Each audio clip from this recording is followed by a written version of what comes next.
അച്ഛ, ദേവിക ഇവിടുന്ന് ഇപ്പൊ പറഞ്ഞു വിടണം. ഇവള് നന്ദനെ വഞ്ചിക്കുക. അവനില്ലാത്ത സമയത്ത് കാമുകനെ വിളിച്ച് വീട്ടിൽ കയറ്റിയിരിക്കുക. ചേച്ചി അങ്ങനെ പറയാതെ. ഇവൻ എന്നെ കാണാൻ വന്നതാ. കാണാൻ വന്നത് മിണ്ടിപ്പോവരുത്. ഇത് നിന്റെ കള്ളകാമുകം തന്നെയാ.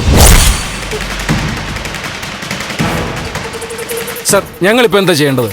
സർ, ഇത് ഞങ്ങൾ നോക്കിക്കോളാം, നിങ്ങൾ പൊയ്ക്കോളൂ.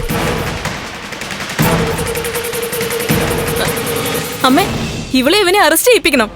ഒന്നും വേണ്ട സർ, നിങ്ങളെ ബുദ്ധിമുട്ടിച്ചതിന് സോറി. നിങ്ങൾ പൊയ്ക്കോളൂ.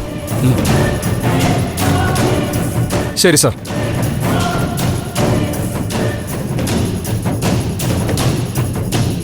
മാഡം, സത്യത്തിൽ ആരാ ഇയാൾ? നിങ്ങളൊന്ന് പുറത്തു പോവോ പ്ലീസ്? പോകാൻ.